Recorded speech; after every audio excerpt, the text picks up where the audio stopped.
Hey, friends, welcome back to the Lazy Budget Travel Tips podcast. I'm your host, Genni Franklin, and today's episode is such a good one. If you've ever dreamed about taking a round the world trip, or you're curious how points miles can actually make you more thoughtful and responsible traveler, I'm sitting down with Kelsey from Point Sisters, the sister duo known for their epic round the world itineraries and their mission to make points and miles accessible for every kind of traveler.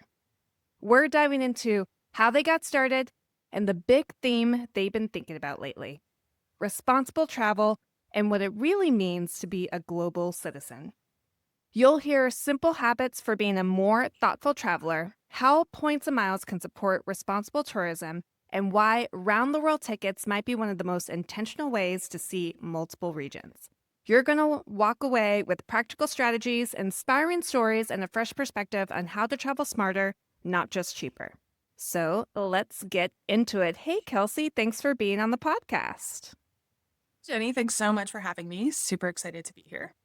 So why don't you tell us how you and Devan got into Points Miles and started Point Sisters? Yeah, so we've been using points and miles forever since we were children, actually. We grew up abroad, and our parents used points and miles to bring us back to the United States, every summer or every Christmas to see our family and really get to know that side of our culture, if you will. And so we use them a lot, but I would say it wasn't until much later that we became the optimizers that we are today. And I think that that really came from our interest in financial freedom. So we were big in the FI community. We kind of became obsessed with okay, fire, financial independence and retiring early. And if you spend any time in the fire community, you'll find quickly that points and miles is a very niche kind of subset of the fire community. And I think one day we were like, wait a minute, we're on this path to spend less money so that we can invest more, retire early, set ourselves up for success. But we grew up traveling. We already use points and miles. And so it felt like a really easy transition. And then we just, as any points and miles person knows, like junkie knows, you get on one Reddit and it's kind of game over. And that's where we are today. That's so interesting that you talk about fire because it's not something that we've really touched on that much on this podcast. We talked about points and miles and how that, translates into being more financially literate. But, talking about fire, which is financial independence, retire early, that's also another part of it that, like you said, if you're into that, then that's also another subset of it. And actually, that's something that Brandon and I have been really looking into lately and interested in doing and trying to figure out ways for us to be able to spend less and invest more so that we can then retire early or be work optional. Or there's so many other, there's Coast Fire, there's all different types Oh my of God, so many so things. many Yeah. things. Definitely encourage the listeners to look into that. But what also kind of sparked your interest in responsible travel or seeing yourself as a global citizen? And what does global citizen mean to you, like your worldview, empathy, connection?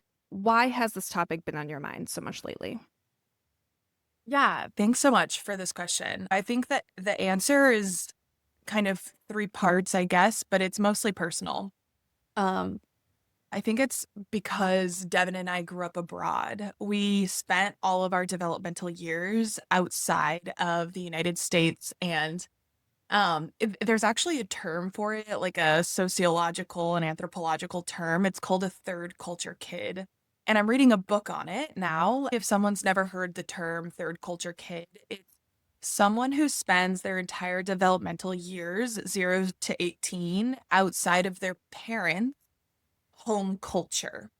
My parents are American, but I grew up in Puerto Rico and in Mexico and spent my entire life outside of the United States, school system, economic system. I spent my life outside of that. Really shaped me completely while I was growing up. And it gave me this worldview of global citizen. And to me, that means recognizing that we're all interconnected, right? So socially, culturally, environmentally, what we do in one place impacts people somewhere else, whether that's very direct or indirect. And if that's true, right? So if we go based on this premise that we are all interconnected, then we have a responsibility to move through the world with intention, respect, curiosity, and tolerance.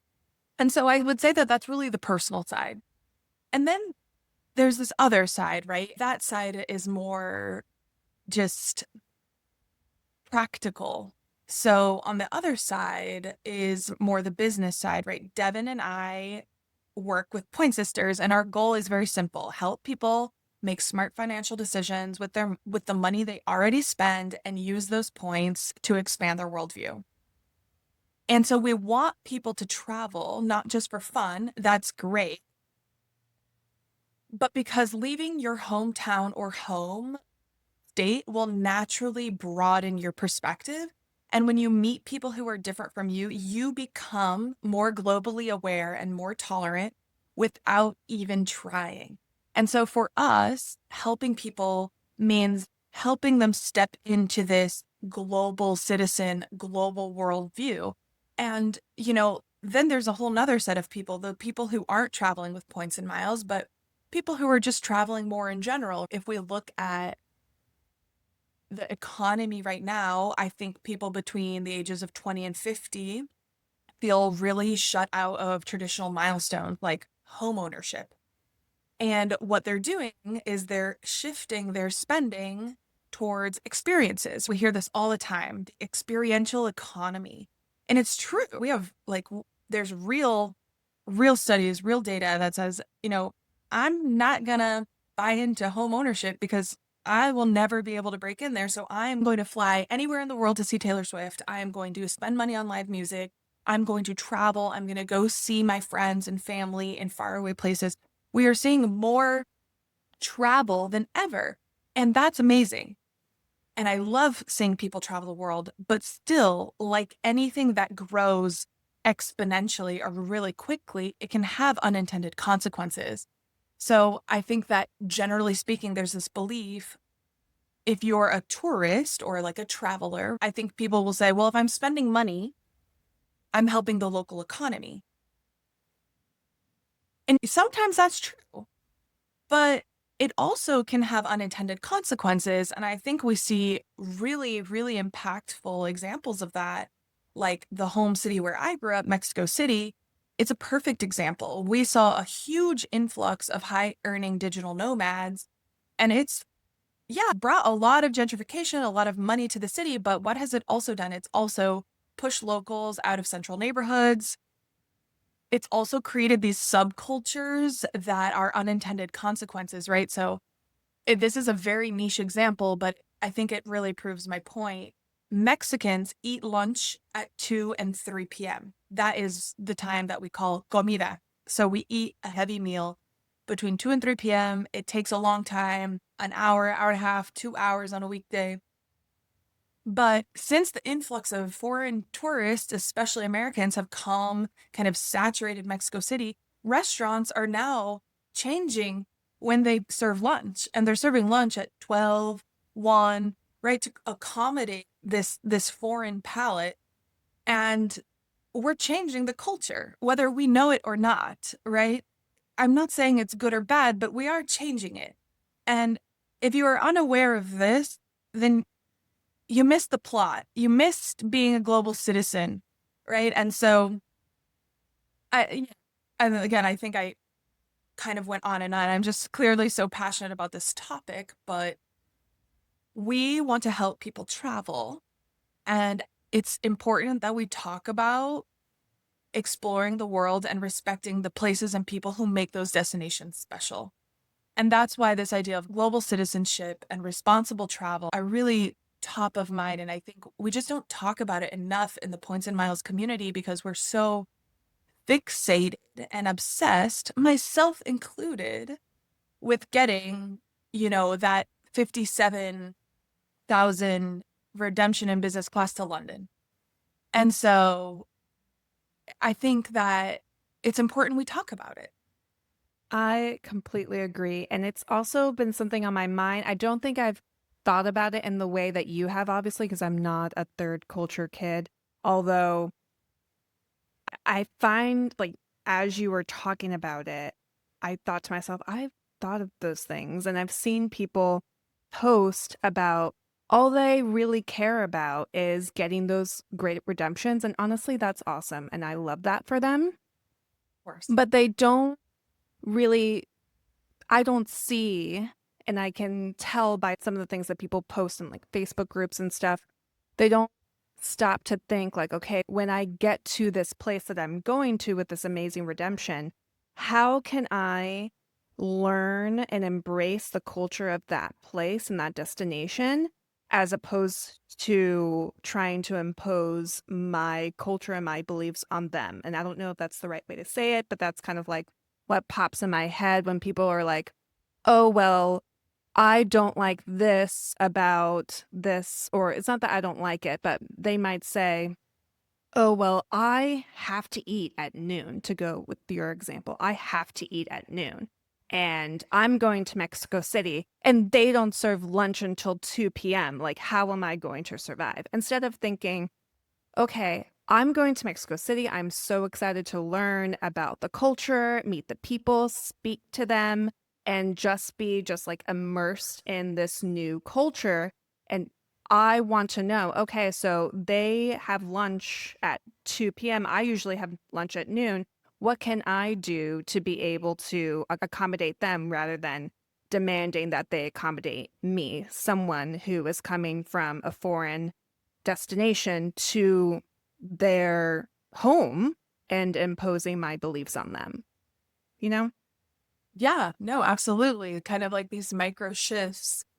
And right, it's not forever. It's just for the few days you're in Mexico City. It's like, well, this is what they do, that we don't eat until 2 or 3 p.m. And if it's a Friday, that 3 p.m. lunch turns into dinner. And, we'll be there until 11. And of course, if it's just maybe you and a partner, you're not going to stay at dinner for 20 hours, but you will see it, you will observe it. And I think even being able to observe it and say, oh, wow, I think that they've been there all day. Like, I think why? Why do they sit around the table all day?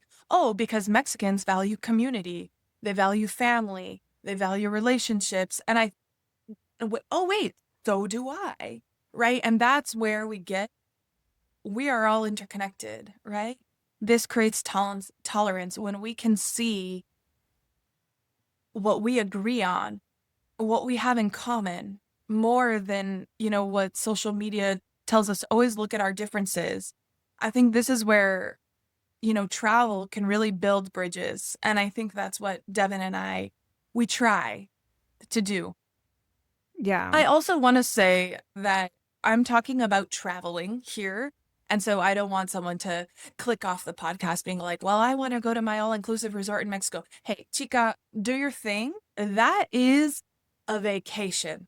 I'm not saying that we all need to vacate our lives sometimes, And if you're going to Mexico, sitting on the beach, not going to speak to one other person, and you're gonna drink a margarita and eat some tacos, live your best life. I don't think every single moment of your life needs to be dedicated to this, but even if 1% of your travel or 10% of your travel we can, you know, make these micro changes in thought, that is good. And that's what we aspire to, like small improvement. So I do want to say, like, I'm not talking about that, like chill on your vacation. That's beautiful. Yeah, and I think you might also be, not you, Kelsey, but like the Yeah. audience, like you might be pleasantly surprised at how much it enhances your experience. And like you said, broadens your horizons just by making those micro changes. It's important to see how other people live and to have different types of experiences. We did grow up traveling. We had a family trip to Italy, and I remember that was my first time in Europe. We went on a tour group. So it was very much like, this is a tour group. We are here to accommodate you, but our tour guide was Italian. And so listening to her be very passionate about the fact, like, yes, we're a tour group, we're here for you, but also you're in my country and this is how we do things. And she's not telling us that because she wants us to feel bad about how we do things in America. She's just telling us because she wants us to know and understand. And I had never really experienced that before. I had been all over the United States, gone to Puerto Rico, but like having that type of experience, I was like, wow, what a mind shift, something that clicked in my head to where I was like, I want to do that. Like, I want to, if I'm going to be traveling to other countries, I want to understand how they do things and why. So I think if whoever's listening, if you're like, oh, I don't want to change the whole way I travel, you don't have to. I really like this story, Jenny, because I think it points also to something that I hadn't thought about recently, but our privilege, right? And I just mean the privilege of being an American citizen, of having a passport where for 100 countries you don't need a visa, right? This just already makes your life way easier coming from a country where the dollar is a pretty strong currency abroad. Like just these kind of privileges is what I'm referring to here. Um in the United States, we can have whatever we want, whenever we want, anytime we want. Right? And there are no barriers. If you need something, Jeff Bezos will have it at your door in under 4 hours. And that is interesting because most of the world, you cannot have what you want whenever you want. I think with globalization, of course, even Mexico City, I couldn't get like peanut butter and stuff growing up as a child, but now you can get most things. And that is something you have to check yourself, right? When you go places, it's like, okay, well, I might be uncomfortable. Not because it's that uncomfortable, but just because I'm maybe too comfortable. I've never had to wait for anything in my whole life, right? Like if you grew up in the United States and you live here now, like there's never been a barrier as long as you have the means to afford it. So yeah, that's an interesting point. It's like you go somewhere and the tour guide's like, wait, that's actually not how we do it. Like, I know that's how you want to do it because where you're from, you get whatever you want whenever you want, but that's not how we do it here. So I like that story. Yeah. It's a good reminder for myself. I mean, and I've heard people make comments where they're like, well, I didn't like this place because I couldn't get my Dunkin' Donut. And I was like, well, did you go there for Dunkin' Donuts? Because if you just wanted your Dunkin' Donuts coffee, then you should just stayed at home because, like that's I Like, don't I feel bad for love you. Dunkin'. And don't get me wrong, Dunkin's great. Like, I totally get it. You need to take a trip to England just for the Dunkin'. Like, I'm here for it. Oh, all right. I know that you guys are here for the points and miles. So let's get into what are some ways points and miles can support responsible travel. Let the people know. Okay. Okay, yeah. So I think there's like a number of things. I think that you can let the points and miles guide you. Oftentimes we'll see really excellent redemptions kind of randomly last minute to somewhere. And people will be like, I want to go to Japan, which I totally get. We have bucket list destinations 100%. But I think that if you are open to exploring different places, you can find really, really excellent redemptions to other places. This actually happened with a client just recently. She was like, my son is turning 10. You know, we do a major trip. We plan a major trip for her and her husband and her family every year. And so at this point, she feels very safe. And, she's like, can you just tell me where to go? And I said, they didn't have a ton of points left because we had liquidated a bunch for their previous one. I said, why don't we send you guys to Peru? There's a great redemption on Virgin Atlantic from Atlanta to Lima, nonstop direct on LATAM, business class. Peru is freaking awesome. And she was like, ooh, I don't know about Peru. I had never considered Peru. Is Peru safe? I was like, I think that if you go to Peru, you may not go back to Atlanta. Like, it is so fun. And sure enough, they went to Peru. And she wrote me and she was like, this was the greatest adventure of my life. We went to Machu Picchu. We did all these things. My son will never forget this. And I think that we want to avoid over tour. So there's kind of like two things at play here. One, consider places that are not your Instagram kind of top 10 destinations. Amen. Like, I'm going to Mongolia this year. I found an awesome deal. If you're going with this intent of being a global citizen and a responsible traveler, you should know that wherever you go, you will learn something. And actually, I think where there's less tourism, you'll likely learn more because tourists haven't changed the subcultures like what we're talking about. So if you can let the points just kind of guide you, let them kind of take you somewhere you never thought you'd go. So, like, one of the things you can do is travel during shoulder season. I think that that's a really good way to kind of even out. First of all, you'll find great deals. Second of all, you'll even out all the kind of over tourism we see like in Europe in the summer. And you Summer? won't deal with crowds. Oh my God, it's insane. Like, I won't even go to Europe in the summer now. And I hate the winter. So that tells you a lot of stuff. So I think those things can happen. I think there's obvious ones, right? Nonstop flight, right? That's obviously just going to, a responsible traveler, just nonstop is better for the environment. I think we all know that. And then I think there's, of course, the around the world, which I think people always want to talk about. The around the world can be very good for responsible tourism. But I think also, too, we constantly have to guide our client towards a more responsible way of travel.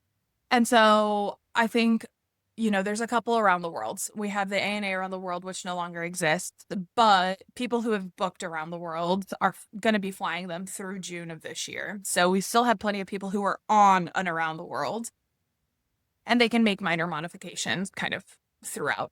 And I guess I'll be speaking kind of to that audience, the people who already have ANA around the world and are making modifications. But then we have the JAL around the world, which Devan talked about at the travel conference. So the around the world, both programs are very different. ANA requires you to go around, like physically around the world across both oceans. JAL doesn't require that, which is actually really nice. ANA, you have to call in every time that you want to book it, and you're on Star Alliance. JAL, you're on the One World Alliance, and you can actually book online, or you can call in. So both have their pros and cons.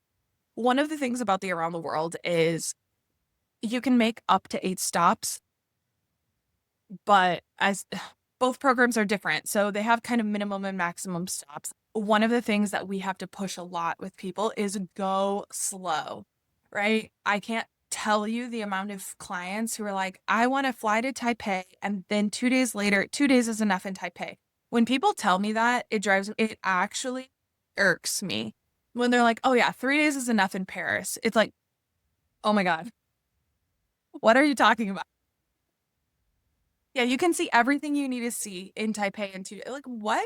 Like, sure, I get it. It's a small place, but there are people, there's culture, there's things to do, right? Anyway, so the point is you want to go as slow as possible. Now, we all have constraints in our life. We have family, children, mortgages, PTO constraints. So I'm not saying like, you can only do it around the world if you have 9 weeks. Like, no, that's amazing if you could, but I think realistically nobody has that. You should deeply, deeply consider at least 3 weeks. Because the fact of the matter is, with flying, time zones, all these things, if you don't give yourself at least 3 weeks, like you haven't even been in a place more than 3 days.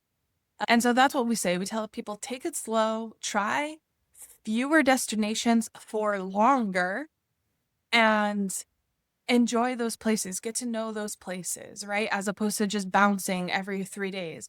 And then when you take into account like ground transfers, so like both programs will allow a ground transfer, which means you fly into like Munich, for instance, but then you couldn't find a flight out of Munich. So you have to transfer yourself to, I don't know, maybe like Paris or Budapest or something like that. You have to account for all these things. Like, you're going to land in Munich. You need to get on the time zone. You need to see Munich. Munich's a beautiful, lovely city. And then you're going to what? take a train the next morning at 9 a.m.? What if you miss your train? Like, you have to really account for all these things. And so going slower, doing less is so, so good, not only for you, but also for the countries you are visiting. I think too, when you stay longer, like there are plenty of points deals that work, right? So I think my recommendation when being like a global citizen or responsible or traveler, obviously depending on your budget, if you can stay at a locally owned place and contribute to the local economy, like, somebody who owns an Airbnb, something like that, I think is preferable. But if you're using points and miles, which a lot of us do, if you're staying longer, you always get the benefit, right? Like we know a ton of programs that stay 4 nights, get the fifth night free. And so it's really in your best interest to stay longer anyway and really maximize the value of your points. I think we see that with, is it Hilton, is it Marriott? So we see it with a few different IHG, see it with a few different programs. Hey guys, it's Genni here. Sorry to interrupt. If you love the podcast, I've got a free budget travel 101 course to help you start saving on flights, hotels, and more. Grab it at travelingfranklins.com/budget travel 101 or check the show notes. Want to connect with other like-minded travelers? Join the Lazy Budget Travel Tips Facebook group. I share more tips, host live Q&As, and keep you up to date on the latest. And if you're looking to show your support, check out my affiliate links or buy me a coffee. Back to the episode. And then when you're there longer, you can just go slower. Take a tour. Learn about the culture. Just go sit at a cafe or something and then talk to someone. I can't tell you how many times I've just been sitting at a cafe and somebody will just strike up a conversation. And they're like, "What are you doing here?" I'm like, "I have no idea. What do you recommend I do?" And they're like, "Ma'am, maybe you should find something to do." But No, what and are you I doing? love that. And I think we need to say that more, tell people more. Slow travel. It's cool. I know that people don't talk about it and they think that going to a different country every day is cool, but honestly, spending at least 3 nights in one city is very cool. Trust me, you should try it. When my mom retired a couple years ago, our dream has been to go to Spain, but, it was I just remember this trip. yeah, and I it feel was like just I kind feel like you messaged me about it. yeah, it was always on the list and stuff, but I very much, when I was trying to think about where to take her to celebrate her retirement, I was very much like, let's just follow the deal. Like, where are the points going to take us? And so I ended up finding really great redemption with Iberia from Miami, which is our home airport, to Madrid. And we spent 12 nights total, 4 nights in each city. And I remember talking to somebody about that, and they were like, oh my gosh, what a slow travel. 4 nights? That's so long in one city. And I was like, what? It was great. God, I love Madrid. I felt like it wasn't long enough. Like I should have spent more time. So let's talk briefly about if you were going to do an around the world, Yep. because I feel like it's kind of an unknown program and we're not going to get into every detail here on this podcast, but at least it will perk up the ears of your listeners and maybe they can do a little research on their own. We have the ANA around the world tickets no longer bookable. So anyone who's already booked one is traveling through June of 2026. This would include myself, but we have the JA OneWorld Award ticket, which is very interesting. And this is similar to ANA. It's based on a mileage chart. So it's based on the distance of miles flown. And there's a really nice chart, and you can fly economy, business class, first class, whatever you want. And the redemption is really magnificent. I mean, there really isn't a better deal. If there is, your girl's here for it, but like there just is not, in order, like in the sense of getting you on so many different aircraft carriers to so many different places for so little. And so when you're traveling like around the world, we typically see people traveling between 12,000 and about 29,000 miles around the world. It really depends what you're doing because JAL doesn't require you to physically go around the world. You can kind of bop around. And so we'll probably see lower flight paths, but generally speaking, most people will fall there between 12,000 miles flown and 29,000 miles flown. And this will cost on a JAL around the world ticket between 115,000 and 190,000 points in business class. And I can give an example itinerary. So a very good example, we're going to tap into the One World Alliance. And so we're going to fly on their aircraft carriers. And I live in Southern California. So my example is out of Southern California, but you could fly Cathay Pacific from LAX to Hong Kong. You could fly on Qatar, Hong Kong to Doha, Doha to Heathrow, also on Qatar. And then you could fly Heathrow to San Diego directly on British or back to LAX, whatever. I'm in San Diego, so that's my preference. And if you priced all of these out individually on JAL, so purchased through an partner airline, it would cost a 224,000 JAL miles. And with the current transfer partner from Capital One to JAL, it's not 1-to-1. So that's about 300,000 Capital One points. But you have, is it Built? Yeah, Built, that now transfers to JAL. And so they transfer at a 1-to-1. I just don't have any Built. So I'm stuck with Same. Capital. Yeah. But still a really good deal, right? I mean, 300,000 points to go around the world, whatever. Now, that's if you price out each one individually. And if you look at the cash cost, I mean, I don't even really want to look at the cash cost because we know a flight on Cathay alone is going to be, then we have 2 Qatar and then 1 British, and British is always just ridiculous for no reason. That's probably around $25,000. But if you did the JAL OneWorld ticket, the mileage flown for that exact itinerary is a little under 20,000 miles, and that would cost 120,000 JAL points. And so if you're using Capital One to transfer, that's now 160,000 points to go around the world. And I'm sorry, but you just can't find a better deal. I'm going to Taipei, and I booked it on Delta because I just had stranded Delta miles. I don't necessarily think this was the best redemption, but I have some stranded miles, and it was 115,000 points. That's one flight. That's getting me one way. Your girl's going one way to Asia for 115,000, whereas I could spend 160 Capital One and take these 4 flights around the world. And so, when you really think about these itineraries, you could do something really, really big, like going around the world. But also you're going to want to think about like, how long is that going to take? These flights are 13 hours. How long do you want to spend there? Realistically, how are you going to do this in a week? You're not, right? You're going to want 3 weeks, maybe a month. You do want 3 or 4 days in each of these countries.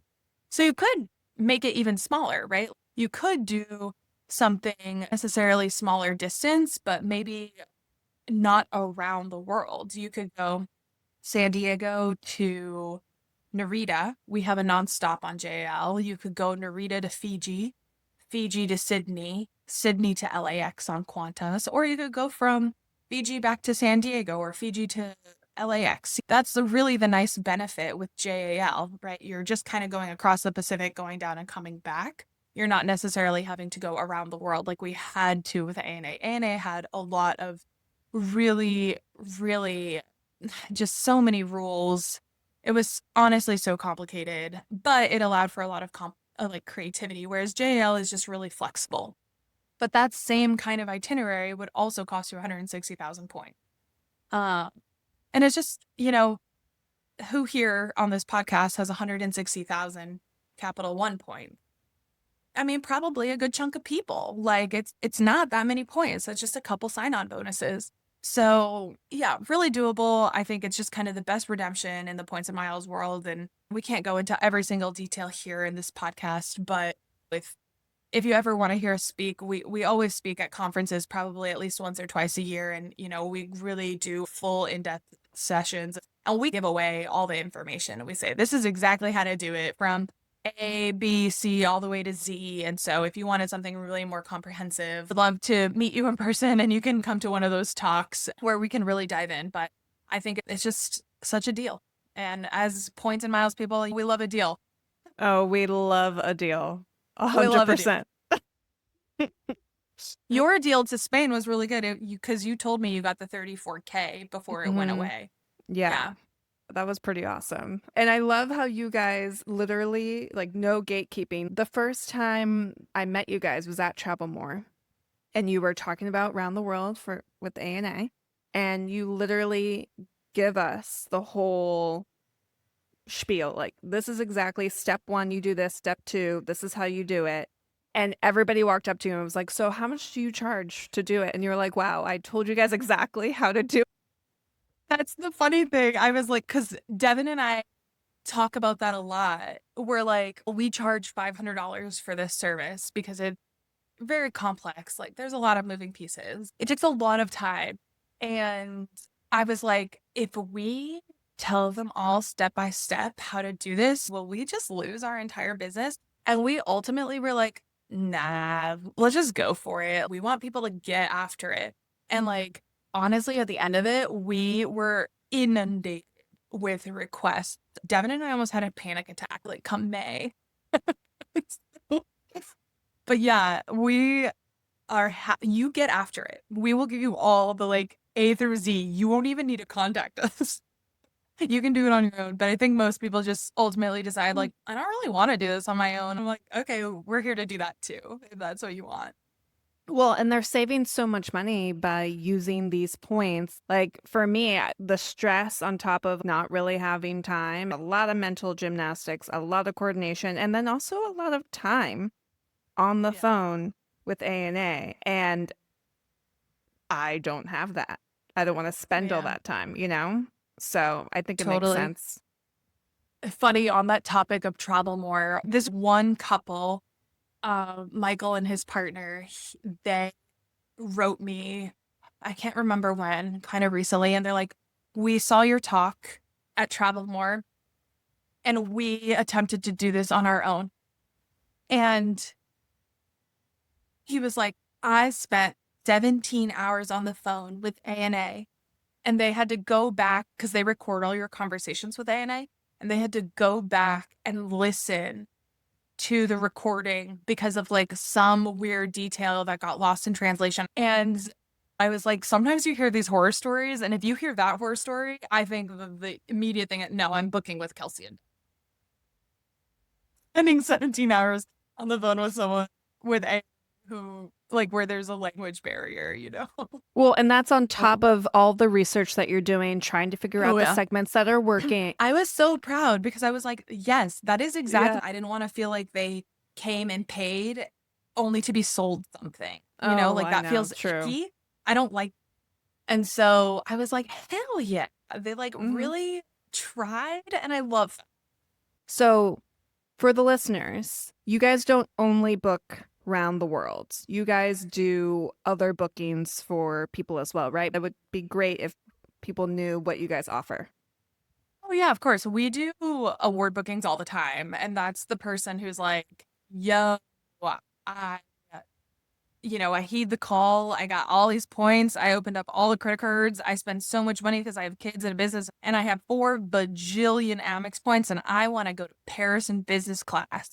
And we're like, Papi, we're here to make your dreams come true. And that's kind of how it works. Love it. Yeah. So, I think if you're one of those people that's just got like a ton and you're like, please help me, like that's us. We do a lot of guiding, right? Because I think with points and miles, anyone who's been in the hobby for a while knows that like it can be hard. Sometimes we will pivot. Sometimes we'll be like, we'll tell you straight up, this is not possible. I am working with a client right now. She wants 6 business class tickets to Japan. I don't know how we got one way. We did. We got one way. Oh my And I God. texted her and she's a doctor and I think she was like mid-surgery. And I was like, I mean, not quite, you know what I'm saying? But I was like, you need to get here now. Like this will not last. That's So, hilarious. yeah, that one was like the craziest, but we don't have her return. I told her, I'm going to be legit. We're probably not going to get your return. Or if somebody just has something that doesn't make any sense, we'll be like, love the vision. What if? And we'll pivot. And some people are, very uninterested in travel and very interested in like business class or first class. And Hmm. if it's something that we think, that's not going to happen, that's not really what points and miles is about, we'll just say, just pay cash. Like Hmm. if you're this fixated on this, you need to pay cash. Yeah, Um, absolutely. So that's what we do. Award bookings all the time. We also do coaching calls for very, very novice people. You're still kind of trying to understand what points and miles are. We'll go over transfer partners, how to do very basic redemptions, maybe something in domestic like Southwest or maybe a quick trip to Europe. It's harder coaching calls to work with like very advanced people. So yeah, I mean, those are the kind of things that we do. And then of course you can follow us on Instagram. We just kind of bop around and do educational stuff. But I mean, you could do all of this on your own if you just looked at our Instagram, or you can Yeah. hire us to do it for you. Yeah, I love it. I've been doing this for a long time and I feel like I'm still very I mean, I know I'm not beginner in the sense that like I know a lot of stuff, but as far as it coming to when it comes to actually getting those like really crazy redemptions, like 6 business class tickets to Japan, like no way. I tried to find 3 business class tickets to Japan for next year and I gave up and we just booked Zip Air because it actually ended up turning out that we had to fly certain dates. And I was like, well, then forget it. Like, if we have to Oh fly yeah, if you certain need a dates, specific, yeah. then no. Let's just fly Zip Air. I mean, that's the thing too, right? Like you have to pay cash. Like points and miles, it doesn't make things free. No. But just for future reference, like if you have someone doing Japan, I've had the most success with British Airways. I've had the best experience with quantity of seats, not necessarily redemption, right? But quantity Hmm. of seats, I've had the best with British Airways, you know, exactly when their calendar opens out, whatever that is, like 355 days. That's been my best experience. All right. So why don't we get into the rapid fire? I'm sorry, guys, because they usually don't end up being rapid fire, but sorry, not sorry. Are you ready? I'm ready. Okay. Favorite destination for responsible tourism? Okay, this one was hard for me, but I think because I think so many places do this well, but I was like, let me just do like a 12-month look back. And I think Tanzania was a great one for me. I hiked Mount Kilimanjaro by myself, but you have to go with a local guide. And the guides are actually trained by the government and like need a certification and all this stuff. And it's like pack it in, pack it out. And the guides take just like unreal care of the mountain because it's literally their livelihood. They'll talk you through customs. They eat all of the meals with you. I just spent so much time with my Tanzanian guide, and he was part of the Maasai. And I really felt like I got so much from him in terms of how Tanzanians eat, how they care about the earth. So it was really nice. What's one thing travelers should start doing? Going places that are a little bit more uncomfortable. Mm, yeah. Get out of that comfort zone. I agree. When we're ready to book our next trip after Japan, I think I need to reach out to you and like just let you pick my trip. Just be like, tell me, where should I go? You're going to Namibia. Okay. Favorite round the world stop? So I haven't been there yet, but I think it's going to be Mongolia Yeah. in April. I think this is going to be one for the books. I found a local guide who's working on like sustainable community development, and I'm staying in like a local GERS run by biologists in a national park. So yeah, I think that that's going to be awesome. Wow. That sounds really cool. The only thing I'm a little concerned about is like it's a little expensive. Like that's the one thing traveling alone Mm. is like a little bit more expensive. I'm like, oh my God, I need like a GoFundMe. So, but here we go. Send Kelsey to Mongolia. But it's okay because I was like, again, like kind of going back to like being a responsible traveler. I'm not going with some like huge tour, Hmm. whatever. It's like this woman owns her own little business, is working with local biologists. And if all my money goes to her, just take it. Like, I don't Yeah. really need it. Oh, man. All right. So go to points currency for travel. Yeah, I mean, I'm an optimizer, so it's gonna be any currency that's gonna especially as like a solo traveler. It's like any currency that travels with a like a bonus promo. So yeah, I think recently I've been an Amex girly. Like I literally have like 12,000 points, but you know, I'm an optimizer. There's a Yeah. bonus. I'm probably going somewhere on Virgin for a 40% bonus. Yeah, that's how Brendan and I we just did 2 weeks in the UK, and it was because 40% transfer bonus, and I had Chase points. I didn't really have a lot of points anywhere else. And I was like, well, I mean, this is a good use of those points, especially since we did upper class on the A330-900 Neo from Miami Fun. to Heathrow. Yeah. And I was like, you know what? We're doing it. Like, Oh I my guess God, we're going to so the fun. UK. Yeah. Okay, last one. Most underrated eco-friendly travel hack. This one's funny because it took me a while to think about, even though I do consider myself like very eco-friendly. Um, but I think flying nonstop or flying economy. I think that we're just hyper fixated with business class. Understandably, like 13-hour flights are literally horrendous, but you want to talk about eco-friendly, go somewhere in economy. Your Mm-hmm. carbon emissions are going to be a fraction of the person taking up 3 spots in business class. So I think Yeah. that's yeah, just go. Like, that's the point of travel, right? Like, just go, even if it's in Mm-hmm. economy. If Yeah. you can physically handle it, Right. then just get after it. Yeah, I mean, and we're not trying to make anyone feel bad. Like, if you're someone who has like anxiety, I know there's a lot of people out there who are like, I get flight anxiety. I need my space, whatever. Like, Totally. that's fine. We get that. Totally. Yeah. So, If you're trying to be eco-conscious, it's like, mm-hmm. yo, fly nonstop, right? And Mm-hmm. maybe think about economy. Economy, I've been bigger on economy recently just because, again, flying, like, they keep moving the goalpost. And so I've actually kind of been like, hey, if it's a daytime flight, I don't mind economy. It's Same. those red eyes that really, really mess me up at this point in my life. But yeah, I mean, like, if you can handle it, if it's a daytime trip, like, yeah, economy, good Yeah. eco-friendly. Mm-hmm. I guess as eco-friendly as you can get with travel. At least you're not on like a cruise ship, I guess. Yeah, So that's true. those, Um, and honestly, I try to do nonstop. I mean, I probably should think of about being eco-friendly more, but I do nonstops just because it's just so much better, like logistically. way less stressful. Yeah, way, way, way less stressful.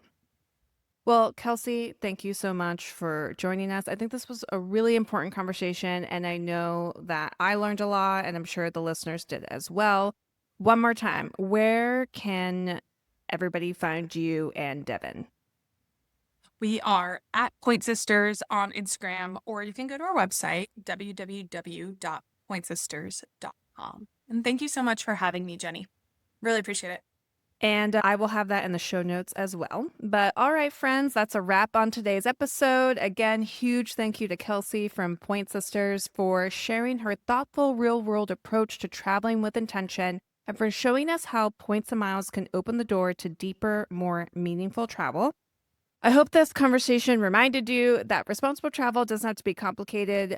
Small choices add up, and with the help of points and miles, you can explore the world in a way that feels aligned, affordable, and connected. If you love this episode and more tips to help you travel smarter, not just cheaper, come join us in the Lazy Budget Travel Tips Facebook group. It's where I share daily strategies and answer questions and help you make the most of your points and miles without the overwhelm.